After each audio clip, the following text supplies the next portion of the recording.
মেমারির bus stand সংলগ্ন এলাকায় Indian pain packing enterprise নামে একটি কোম্পানি গড়ে উঠল পূর্ব বর্ধমানের মেমারি শহরের প্রাণকেন্দ্র নতুন বাসস্ট্যান্ড এলাকায়, যেখানে মহিলাদের স্বনির্ভর করতে কাজের ব্যবস্থা করার প্রতিশ্রুতি দেওয়া হয় বলে জানা যায়। ঢাক ঢোল পিটিয়ে ঢালাও বিজ্ঞাপনের মাধ্যমে মহিলাদের ঘরে বসে কাজ করে টাকা উপার্জনের কথা প্রচার করেছিলেন একটি কোম্পানি। আর এই কোম্পানির ফাঁদে পড়ে টাকা খোয়ালেন হাজার হাজার গ্রামের মহিলারা। প্রায় ২৫,০০০, প্রায় অনেক হাজার মহিলা। আপনাদের বাড়ি কোথায়? আমার বাড়ি বলপান খেমতা, শেয়ার বাজার। ওখান থেকে আসছেন? ওখান থেকে আসছি। আপনি কতদিন ধরে কাজ করছেন এখানে? আমি জাস্ট ১৫ দিন থেকে কাজ করেছি। আমি যারা ৬ মাস ধরে কাজ করছে তাদের টাকা উঠে আছে, তারা নাম অসুবিধা নেই। কিন্তু আমি কাজটা চালু করেছি। আপনাদের কি মনে হয় আপনাদের সঙ্গে ফ্রড হয়েছে? ফ্রড হয়েছে। হ্যাঁ, আমাদের সঙ্গে ফ্রড হয়েছে। চিটিংবাজি ব্যবসা করেছে, এটা আমাদের সঙ্গে চিটিংবাজি করছে। সংস্থার কি নাম? সংস্থার কি নাম? ইন্ডিয়ান পেইন প্যাকিং এন্টারপ্রাইজ, এটা এখানে লেখা আছে। ওদের এই কার্ডে লেখা আছে। যোগাযোগ করতে পেরেছেন? ওদের নেই। ওদের যে সুপারভাইজার ছিল, যারা কাজ দিচ্ছিল আমাদেরকে, কিছু জনকে মনে হয় কালকে করে অ্যারেস্ট করেছিল, ছেড়ে দিয়েছে রাত্রে। এখন কি বন্ধ রয়েছে? এখন বন্ধ।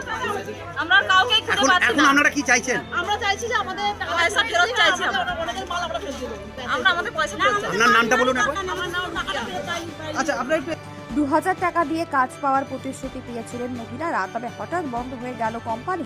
আজই কোম্পানির গেটে তালা বন্ধ করে বিক্ষোভ দেখালো সমস্ত প্রতারিত মহিলারা। মেমারি নতুন বাসস্ট্যান্ডের একটি বিল্ডিং এ ঘর ভাড়া নিয়ে পেন প্রস্তুতকারক কোনো এক কোম্পানি মহিলাদেরকে প্যাকেজিং এর কাজ দেওয়ার কথা ঘোষণা করে। সেই মতো বহু মহিলা তাদের ডাকে সাড়া দেয়, অর্থাৎ প্রলোভনে পা দেন। সিকিউরিটি মানি অর্থাৎ সুরক্ষা আমানত হিসেবে কোম্পানি প্রত্যেক মহিলার কাছ থেকে ২০০০ টাকা করে জমা নেন।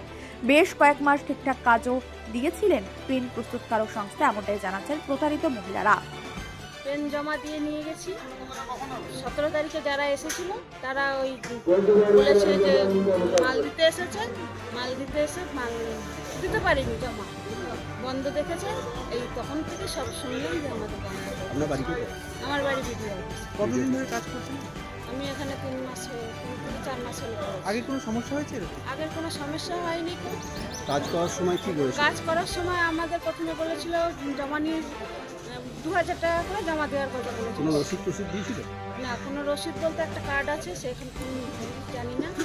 তার কার্ড রয়েছে আমার কাছেই, কিন্তু আমি এমনি জানতে এসেছি, আমার তো এখনো টাইম হয়নি। ডেট দিয়েছে আমাকে ৩ তারিখ আবার জমা। আপনি কি টাকা দিয়েছেন? হ্যাঁ, আমি ১০০০ টাকা দিয়েছি আর ১০০০ টাকা কাজ করে জমা শোধ করেছি। আজকে তাহলে কি জন্য এসেছেন? আজকে আমি এসেছি কালকের যে এটা শুরু হয়েছে। আপনি সেটা আমি শুরু ২০০০ টাকা কত জানতে- টাকা ইনকাম করলেন এই ৩ মাসে? আমি এই ৩ মাসে আমি ৫০০ টাকা পেয়েছি। ৩ মাসে ৫০০ টাকা পেয়েছেন। তার মানে আপনার লাভ হলো না লোকসান হলো? আমার লোকসানই হলো। আচ্ছা, আপনার মতো এই মেমারিতে আর কতজন আছে? অনেক আছে তো, তা অনেক আছে। অনেক। মালিকের নাম জানেন? না, আমি মালিকের নাম জানি না। আচ্ছা, কোম্পানির নাম কিচ্ছু জানি না।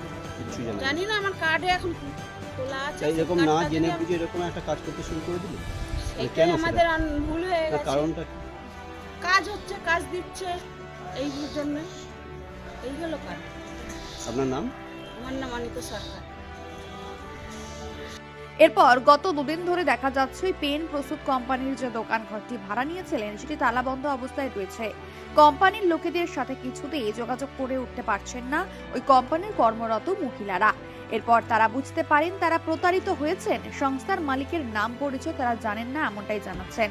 আজ বিভিন্ন এলাকার প্রতারিত মহিলারা মেমারি নতুন বাসস্ট্যান্ডে এসে ওই বিল্ডিং এর সদর দরজা তালা বন্ধ করে বিক্ষোভ দেখায়।